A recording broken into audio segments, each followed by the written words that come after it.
Hey Waffle Gang, I do hope you're well. My name is Mark and today we're checking some r/my butthole. And if you love a Reddit story, why not consider hitting that like, subscribe, maybe that notification bell too. And let's dive in to today's first story. Now, today's first story does come with an update. It's from I Gave the Book, who says, am I the arsehole for gifting my mum and her husband a book on cheating for their anniversary? I'm 16 male, and I love my mum, 35, but when I was 10, she had an affair and left us. I visited her as often as I could, and she always seemed so happy when I was there, but I hated her new family, so I stopped visiting. Honestly, we rarely ever saw each other, other than just for my birthday and events really. She wants us to be close, but I want nothing to do with her new husband, so I've kept my distance. Except on February 20th.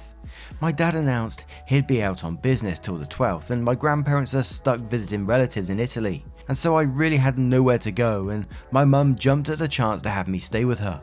And just my luck that my mum's anniversary with her husband was on Sunday. I haven't had a good time here at all, so all I do is stay in my room doing homework or go out with friends to avoid family activities, because it sucks seeing how lovey-dovey she is with her husband and how they seem like the perfect family with their daughters. The morning before her anniversary day, she came to my bed and tried to cuddle with me, like before she left us, but it made me angry, like we can't go back in time and pretend how it was. So I just pretended to be asleep and stayed curled up and frozen till she left. I started crying because of that, and I felt angry and snarky, and my mum majored in literature, so I got her a copy of Anna Karenina, apologies if pronunciation's wrong, for her anniversary. That book's about a lady who leaves her husband and son for a lover. I've never read it, but I've watched the movie with my girlfriend and I hated it. The anniversary party was on Sunday. Everyone was having fun but me, and then people gave their gifts. I gave mine, and when my mum saw what it was, she seemed shocked but just said thanks. The party ended like an hour after, but at night, when she was in her room, I heard her crying really loudly. So I kind of eavesdropped a little and heard her saying stuff about the book and me, and her husband tried to calm her. The next day at breakfast, she left for work early before I woke up, and her husband straight up called me an arsehole and other stuff for gifting them that. It's been a few days now and my mum has barely talked to me. Honestly, I feel so wrong I made my mum cry, but at the same time I don't want to be here and she knows that, so am I really the arsehole? Edit. Thankfully the mods have locked this, but to everyone who keeps DMing me, here's some facts to read before you do.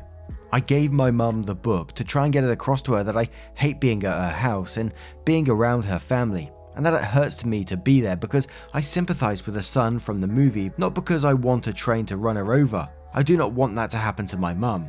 I do not want my dad to get back together with my mum. He's happy with his fiancée. My dad has his reasons for not wanting me to go to therapy and it's just being protective. Yes, I stopped visiting my mum because I hate her husband, but she had custody of me on weekends or on breaks, or she could have forced me to be with her. But since being with him or making him be with us whenever I did go to her was more important, she never tried anything beyond the bare minimum of going to big events. Now, unfortunately, I don't know nothing about the book. OP said it's something about cheating and leaving the family, blah blah blah. So I can only go with that. And in some kind of way, I want to sort of say, well, she did cheat. You're unhappy with the situation, there you go. But in other ways, I kind of think, what kind of relationship do you actually want with your mum? Do you want this relationship rebuilt in any kind of way at all? Look, and I'm not saying you should be forgiving her cheating and breaking up your family or anything like that. Absolutely not. But I do question what kind of relationship you do want with your mum in the end. Because in some ways, and again, not protecting mum in this situation at all, so don't get on my back about it, but it does sound like she misses that relationship herself. Yes, she broke it. She absolutely broke it. But she does sound like she's missing it and trying to make up where she can. So if you do want that relationship, again, it's difficult, but there is a way of repairing it between you two, I think. And absolutely, it should be at your pace. She shouldn't be just coming in and trying to hug you in your bed just like that, I don't think. It needs to be on your terms because there's consequences of her actions. And it just makes me feel real bad for OP in this situation. Clearly, since they was 10 years old, 6 years, this has been on their mind. And it sounds like with very little support in some ways.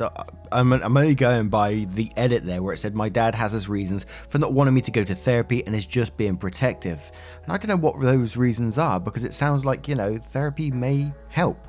But again, I don't know. There may be legit reasons for that. I don't know. But DSZ says, definitely not the arsehole. For one, Anna Karenina is a classic and a great gift. For another, if the shoe fits, not the arsehole.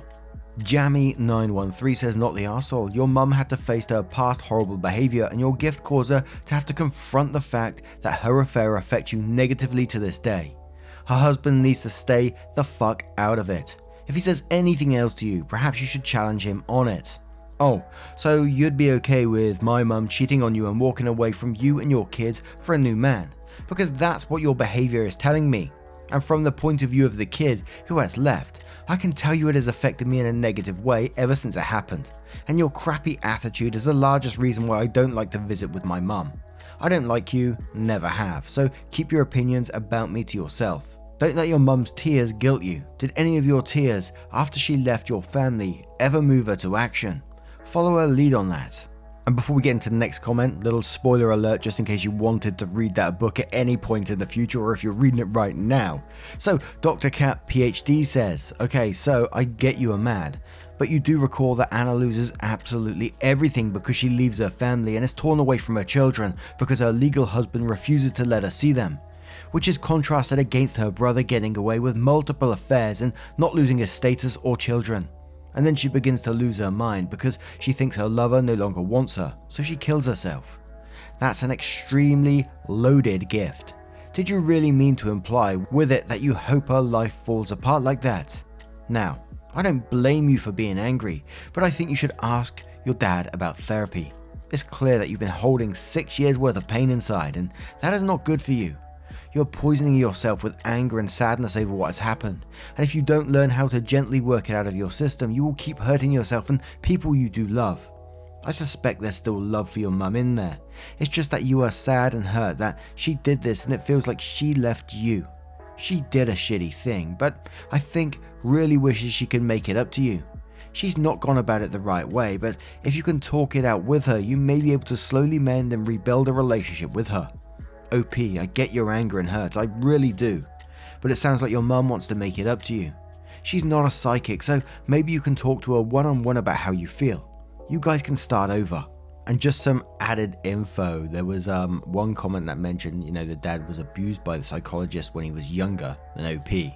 Clover the Wonder Kitty says, not the arsehole. My dad cheated on my mum when I was in high school and went on to marry the woman he had an affair with. It has changed my relationship with my dad forever, especially because he tried to force the one big happy family thing with her and her kids as soon as he sold our family home and moved in with her.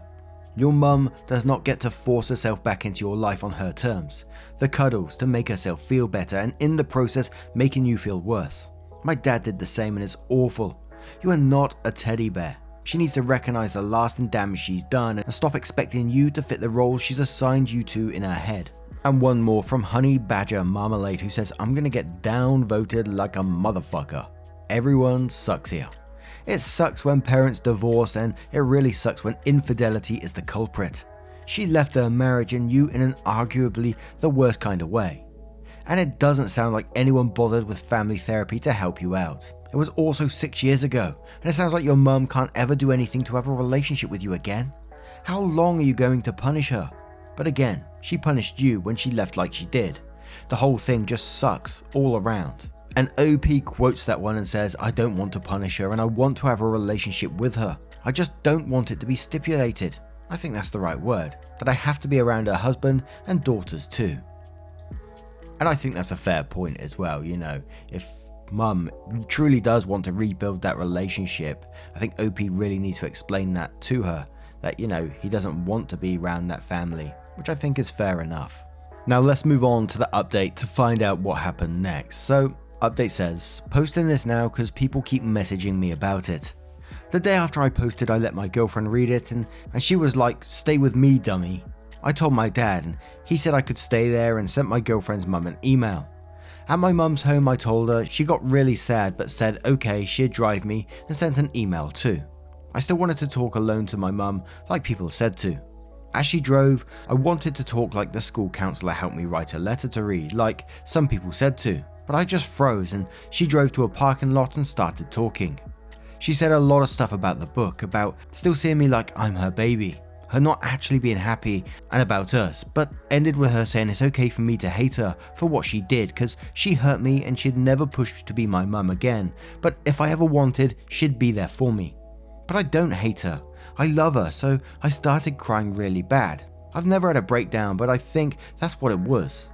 I remember her taking me to the back seat and hugging me and me trying to say I love her while crying, but it's a blur.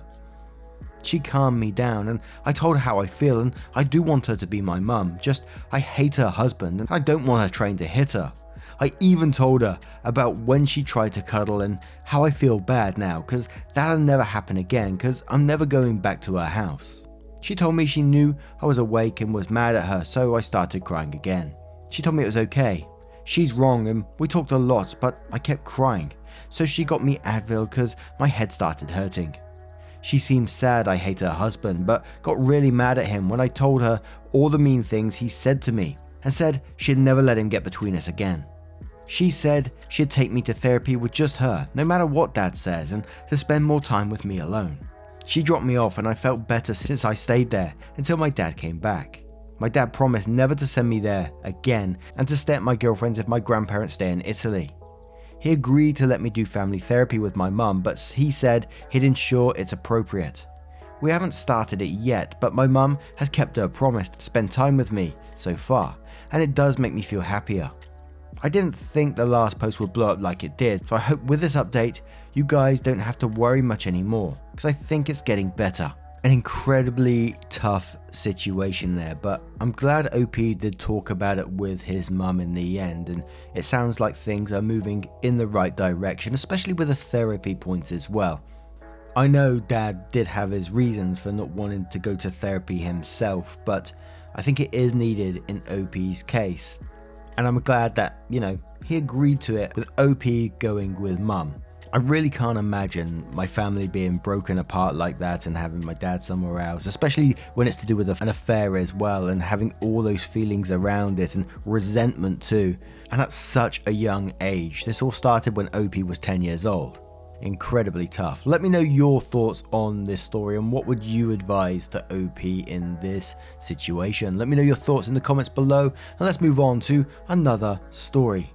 And our next story comes from a throwaway account who says, am I the asshole for refusing to speak to my husband until he changes the name he put on our son's birth certificate?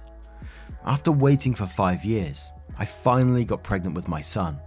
There was so much fuss about the name choice because my in-laws wanted to use my deceased brother-in-law's name. My husband sided with them and insisted we go with it, but seeing their obsession with it, I refused. My husband then sat with me and we agreed on a name we both chose.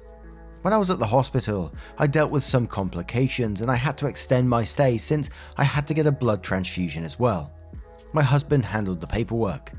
However, when we received the birth certificate, I discovered he put brother-in-law's name and not the one we picked. I lost it and had a breakdown, then I shut down completely. I stopped talking to him after telling him that I won't speak to him till he changed the name. He kept saying good riddance at first, but slowly started complaining about how my silence has been wearing him down. Days went by. He's now turned to full on begging me to speak to him over and over. He said he had to do this, otherwise his family were going to shun him. He handed me a paper with all the pros of keeping this name, explaining that our son will be the golden grandchild and my in-laws will favour him over the other grandchildren because of his name. Said he'll get endless privileges like college fund, car, inheritance, and will be loved unconditionally because he has his uncle's name, but I don't want my son to be my brother-in-law's surrogate. It's sad because my husbands always seek this family's approval, but brother-in-law was the favourite. He offered me endless nicknames, second middle name choice, but I wasn't having it. Eventually, he broke down crying last night, calling me stubborn and difficult. Also called me selfish, robbing our son of a good life and a good future provided by his grandparents, and said I was driving him crazy with my silence. But I feel like this is too serious to let go. I'm just doing it for my son. Am I wrong for choosing this as my hill to die on?